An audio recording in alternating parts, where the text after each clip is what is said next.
This is the Alcohol Free Lifestyle Podcast, where you learn to live a life of health, wealth, love, and happiness. If you are a woman between the ages of about 40 to 51, this episode series is for you. If you're a woman in her 30s, this is also for you.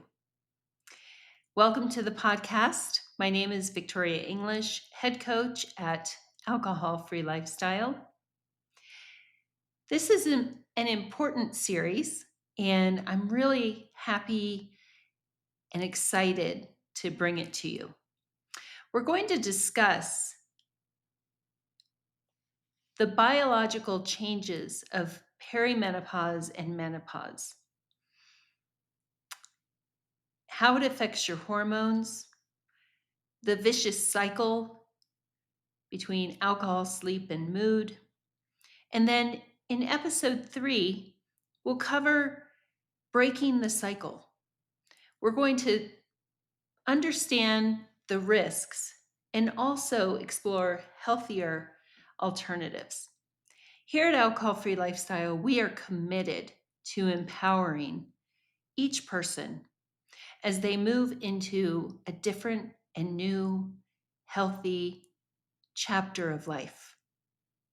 By this age, if you're in that group I just mentioned, we are aware of the importance of preventative measures as it relates to our physical, mental, and emotional health. Sometimes with alcohol, often with alcohol, what we know and what we do can be very different things. And I'm here to give you something that perhaps you're not experiencing right now, and that is hope. So, on this episode today, we're going to talk about the hormones in flux, the biological changes of perimenopause and menopause. Perimenopause is the transition phase before menopause. Menopause is when menstrual cycles stop, usually around age 51. If you are above 51 years old, I'm 54.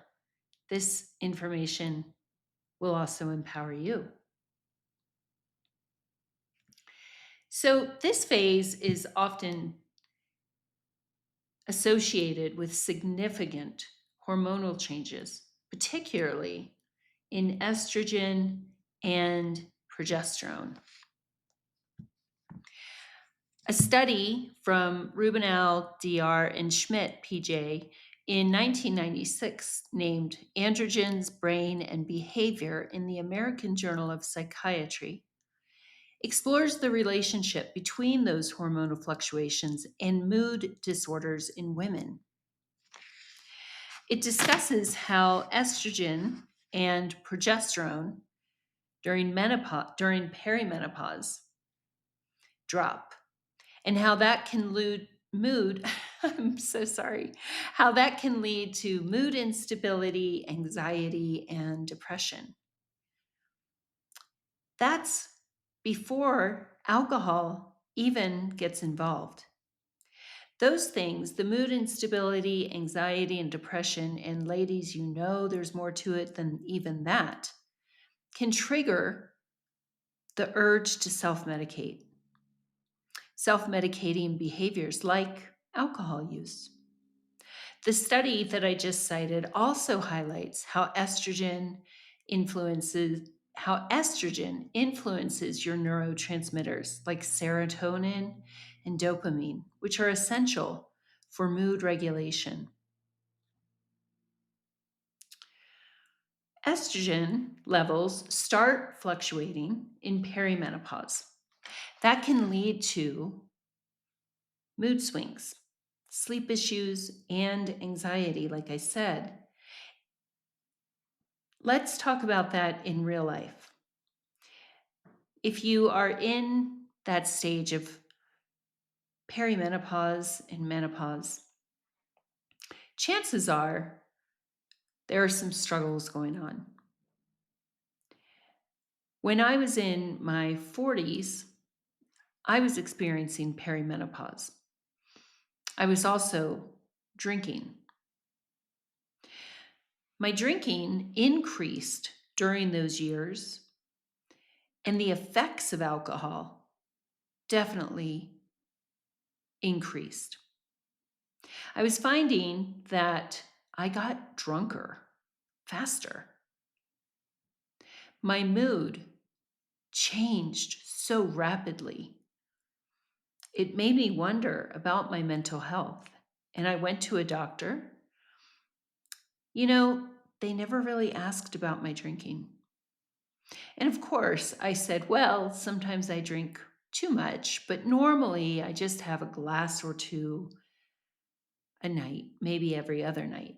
I didn't describe how big those glasses were or how quickly a wine bottle could be emptied. That's another issue, the medical care and the inquiry that happens around our drinking. I recently completed a course at Stanford University on the psychology and neuroscience of addiction and recovery. And that point was brought up by Dr. Anna Lemke, who led the course. You may know her from Dopamine Nation. And she talked about the surface level inquiries that happen with most medical providers. I'm sure there's lots of reasons for that. However, the point is, my drinking was never really addressed with my doctors. And so they put me on some antidepressants and some sleeping pills and told me this is just part of the change of life. I had night sweats, I had restlessness, I had very slow, creeping weight gain, despite my efforts to exercise every day. I was really just racing to undo some of the damage that I had done the night before with the wine and probably some reckless eating patterns.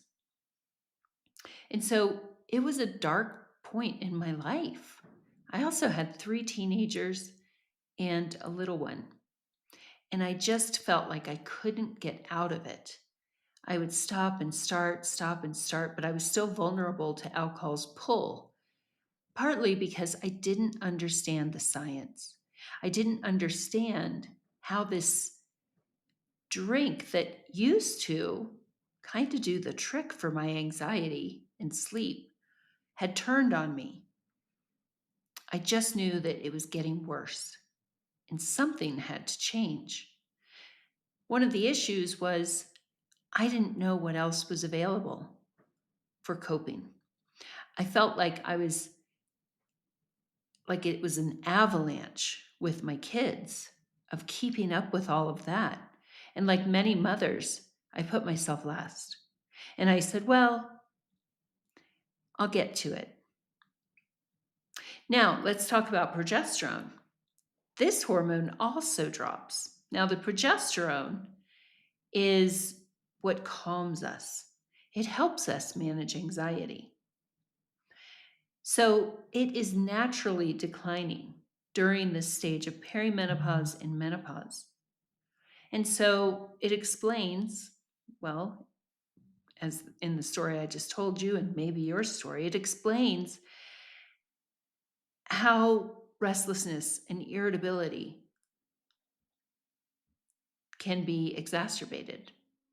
Add alcohol into that mix. Alcohol also depletes our dopamine.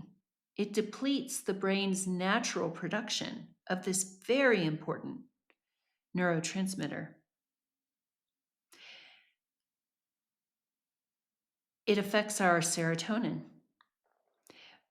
Yes, when we take that first or second drink, we exhale, don't we? Except what that's doing in our brain is giving us a hit of serotonin, And then once the alcohol is leaving our system, the serotonin levels crash.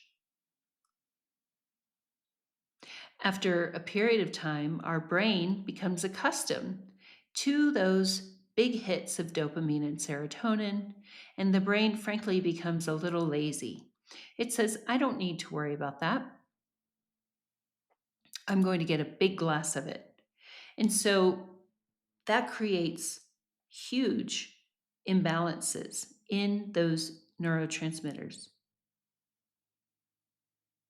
It makes sense with all of those things going on that alcohol would feel like a quick fix.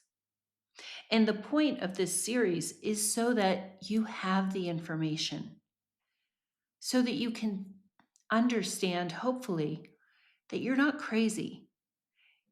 This isn't necessarily how it's just going to be in middle age. There's sometimes a sense of resignation, surrender during this period of our lives. What if that's not true? What if that could be different? Just take a moment and inhale. And as you exhale, notice the glimmer of hope. I understand that you're in that cycle. I understand how it may feel to wonder if you'll ever get out of it. And a big reason I do what I do today is to show you that yes, it's possible for you, for any woman. And so, although you may be in this vicious cycle, there are options available.